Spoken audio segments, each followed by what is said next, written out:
नमस्कार दोस्तों, आज के वीडियो में आप देखेंगे मैंने मिक्स दाल फ्राई बनाया है और मुझे दाल बहुत पसंद है सब्जी की अपेक्षा। और आज मैं फिर बात करूंगी महिलाएं शिक्षा और आत्मनिर्भरता के बाद। पहले मुझे लगता था कि शिक्षा की आत्मनिर्भरता से महिलाओं के बेहतर स्थिति हो जाती है, यानी कि महिलाओं की बेहतर स्थिति का द्वार खुल जाता है। लेकिन जब अनुभव हुआ तब ये पता चला कि ज़्यादातर ऐसे औरतें हैं जो शादी के पहले अच्छी खासी नौकरी करती थी और वे पारिवारिक दबाव के चलते उन्होंने नौकरी छोड़ दी। और ऐसी नौकरी पेशा औरतें भी कम नहीं थी जो महीने के अंत में अपनी तनख्वाह का पूरा पैकेट अपने पति या सास के हाथ में थमा देती है और फिर हमेशा अपने खर्च के लिए हाथ फैलाती रहती है। इन सब से कुछ नया बात समझ निकला। एक घर चलाने लायक नौकरी पेशा मर्द को औरत की जीवन करने की पहली चोट यही रहती है, यानी कि जो औरत नौकरी पेशा करी है ना, उसका पति हमेशा इसी शर्त पर नौकरी करने देता है कि वो छोटे भाई बहनों, सास ससुर या बच्चों की देखभाल या तो का पूरा जिम्मेदारी करके नौकरी करेगी या उसकी नौकरी छुड़ा दी जाती है। शादी के बाद मान मनोहार से अक्सर पति अपनी नई नवेली दुल्हन को मनाने में सफल हो जाता है कि नौकरी से ज़्यादा ज़रूरी उसका परिवार है और परिवार की कीमत पर उसे नौकरी नहीं करनी चाहिए। औरत नौकरी करेगी तो एक बाहरी बड़े स्पेस से उसका साक्षात्कार होगा।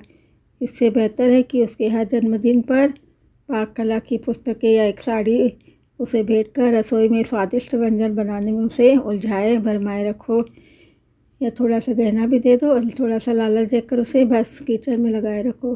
कई लोगों के यहाँ ऐसा होता है। घर आए मेहमानों के सामने उसकी पाक कला की तारीफ के कसीदे पढ़कर उसकी जो मुख्य स्पेस है, रसोई का चूल्हा चक्की घर बना दिया जाए, बस वो हमेशा किचन में रहेगी। रसोई के इस छोटे से दायरे में अपने को जोक कर और अंततः खोकर वह अपनी स्थिति और प्रतिभा को पहचान पाने में असमर्थ पति और बच्चों के और सास के लजीज खाने के बाद उंगलियां चाटने और चटखाने में ही वह परम प्रसन्न हो जी लेती है। अपने को ढूंढने के लिए जब वह चेतती है, समय उसे पीछे ढकलकर बहुत आगे बढ़ चुका होता है। जीवन के अंतिम चरण में कभी भी उसे पति ताना दे सकता है कि वह 30 सालों से उसे 2 वक्त की रोटी दे रहा है, कपड़े दे रहा है, गहने दे रहा है, सब कुछ कर रहा है और सड़क पर उतरकर वह रोटी कमाकर तो दिखाए, पर वह तो पुराने समय का घिसा पिटा रिकॉर्ड है और हमेशा ही चलेगा।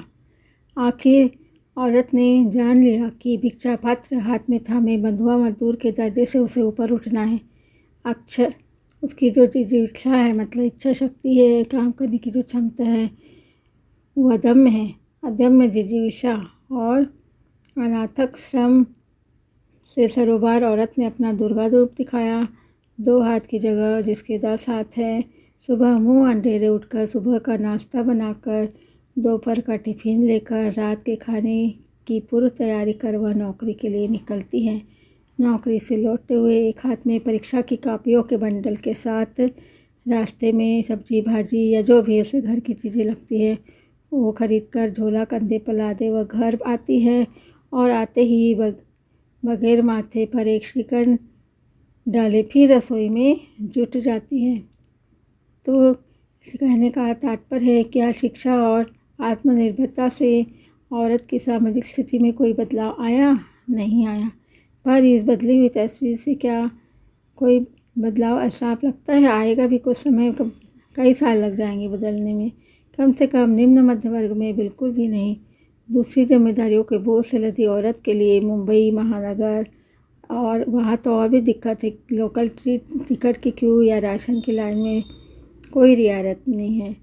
वैसे ही एक संयुक्त परिवार में कामकाजी औरत के लिए घरेलू फ्रंट पर कोई कटौती नहीं है और करना ही पड़ता है। क्या करेंगे? पति पत्नी काम से साथ साथ लौटेंगे तो पति अखबार लेकर या टीवी खोलकर बैठ जाता है। चाय पत्नी को ही बनानी पड़ती है और ऊपर से थोड़ा ये बोलेगा कि चाय बनाकर उसने किसी पर कोई एहसान नहीं किया है। यह भी परिवार का कोई सदस्य समझा ही देगा। पति नहीं बोलेगा तो कोई और बोलेगा। कई ऐसे उदाहरण भी देखे गए हैं जब पति की तनख्वाह पत्नी से कम होती है, फिर भी वह पत्नी पर धौल जमाता है कि मैं अपनी रोटी खुद कमाता हूँ। वह यह भूल जाता है कि घर परिवार की सुविधा और सुरक्षा पाने के एवज में सिर्फ अपनी रोटी कमाना काफ़ी नहीं है, पत्नी और बच्चों के प्रति भी उसकी कुछ जिम्मेदारी है। समाज में प्रतिष्ठित तथा कथित प्रगतिशील वामपंथी मार्क्सवादी व्यक्तियों के भी ऐसे असंख्य उदाहरण हैं। क्या सच में पति पुरुष की अधीनता में ही सुख है? पति या पुरुष की अधीनता में ही सुख है? इस मूल मंत्र को सार मानते हुए आपसी अनबन या मनमुटाव का पहला और अहम कारण जरूरी तौर पर लड़की का आर्थिक रूप से आत्मनिर्भर होना माना जाता है। आत्मनिर्भर होना या घर की आर्थिक स्थिति को मजबूत बनाने में सहायक होना उसे आत्मसम्मान से जीना और अपनी रीढ़ की हड्डी सीधी रखना भी सिखाता है। पर ससुराल वाले आमतौर पर इसे अपना गुमान मान लेते हैं और कहते हैं कि 4 पैसे घर क्या ले आती है, दिमाग 7वें आसमान पर चढ़ा रहता है। ऐसे वाक्यों के तमगे है ना, वो उसके हमेशा की पोशाक पर टांगते रहते हैं, मतलब हमेशा सुनाते रहते हैं। इन 4 पैसों की बदौलत उसके पास कोई रियायत भी बरती नहीं जाती। दिन की रसोई घर का कोई मेंबर थोड़ा बहुत कर भी लेता है काम, तो रात का चूल्हा चौका उसे नौकरी से लौटकर संभालना ही पड़ता है।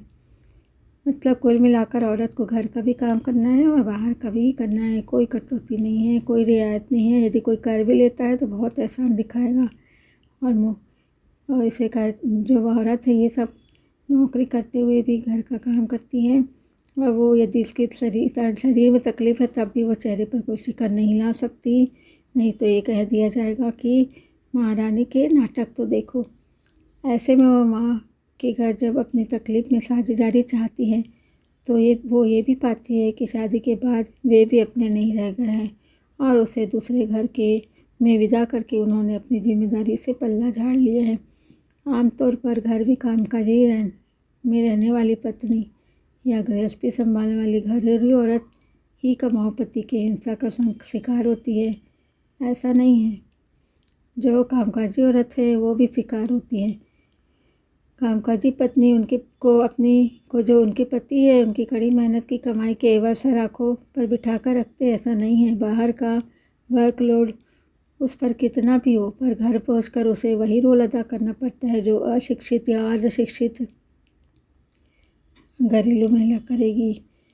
रसोई का पूरा कार्यक्षेत्र पत्नी के जिम्मे है। पति अगर अपने हाथ से एक कप चाय भी बनाकर पी लेता है तो देर सवेर उस चाय को लेकर अपनी तरकश में से खाद में अंगबार छोड़े बिना वह नहीं रहेगा। यह आपसी कलह का कारण घर या बच्चे नहीं होंगे, आपसी कैरियर होगा। अर्धसत्ता या मनी पावर से इनकार नहीं किया जा सकता, पर वही अर्थ जब पुरुष कमा कर लाता है तो गुरुस्वामी है और घर का सर्वेसर्वा है, ऐसा मानते हैं। और उसके घर में घुसते ही पत्नी या बहन को पंखे का स्विच ऑन कर देना चाहिए, चाय का कप या शरबत का गिलास लेकर खड़े हो जाना चाहिए। और वही अर्थ जब औरत कमा कर लाए तो कितने घरों में उसके ससुराल वाले पलक पावड़े बिछाए खड़े रहते हैं, कुछ नहीं, आने के बाद खुद ही चाय बनाओ पियो। मुझे फिल्म अभिनेत्री स्नेहलता प्रधान की आत्मकथा याद आ रही है, जिसमें उसने लिखा है कि कई बार शूटिंग से विदेश से लौटने पर उसे मेज पर ढका हुआ खाना भी नसीब नहीं होता था। मतलब घर के लोग खा पी के सो जाते थे और वो उसी के पैसे पर भी चलते थे। वो उसी के पैसे पर चलने वाले परिवार के सब लोग खा पी कर सो चुके होते थे। अधिकांश घरों में ऐसा ही होता है। बहुत मुश्किल है समय का बदलना। भारतीय समाज के मध्यवर्गीय ढांचे में हमने औरत को आधुनिक और आत्मनिर्भर तो बनाया, पर उसे वह माहौल देने में असमर्थ रहे जहाँ वह आत्मनिर्भरता उसे बराबर का हक या सम्मान दिला पाती। आज भी मध्यम वर्गीय कस्बी मानसिकता के पास इन समस्याओं का हल एक ही है, लड़की को इतना आगे मत बढ़ाओ कि वह सवाल करने लगे या ससुराल में अपनी बेकदरी और अपमान को पहचानने लगे। यह पहचान देना गलत है। आज भी उसके पक्ष में बोलने वाले कस्बों में क्या, महानगर की घनी बस्तियों में भी बहुत मिल जाएंगी। आर्थिक आज़ादी कई जिम्मेदारियों का बोझ तो नहीं, मतलब औरत आर्थिक आज़ादी तो ले ली, लेकिन उसके साथ साथ उसकी इतनी ज़्यादा दोहरी जिम्मेदारी बढ़ गई है। पुरुष औरत की आर्थिक आज़ादी से चुनौती पाकर अपनी असुरक्षा को ढांपने के लिए न सिर्फ गैर जिम्मेदार हो जाता है, बल्कि उसके भीतर पत्नी के लिए शक का फुनकारता हुआ उसे हिंसक भी बना देता है। प्रताड़ना का स्तर यह भी है कि काम से लौटने में देर हो गई तो परिवार में बवाल उठ खड़ा होता है। पत्नी को नौकरी में अगर प्रमोशन मिलता है तो पति इसका श्रेय उसकी काबिलियत को न मानकर बॉस को खुश रखने के इतर कारणों से में ढूंढता है। यह शक की लाइलाज बीमारी हर वर्ग के पुरुषों में है। बिल्कुल निचले तबके से लेकर उच्च वर्ग के पुरुष जो है ना, तक इससे कतई मुक्त नहीं है। 15वीं शताब्दी का ओथेलो सिर्फ शेक्सपियर के समय का यथार्थ नहीं है। आज की 21वीं शताब्दी के पुरुष में भी ओथेलो मौजूद है, और यह कस्बे के अर्ध शिक्षित कारा में ही नहीं, विश्वविद्यालयों के जो वाइस चांसलर है और करोड़पति उद्योगपति तक में फैला हुआ है। इनकी निरी डेसिमनाएँ बेचारी समझ ही नहीं पाती कि उसका आकर्षक व्यक्तित्व और मिलनसार स्वभाव उनके समर्पण के विपरीत जाकर बेवजह ही उनके जीवन का अभिशाप कैसे बन जाता है।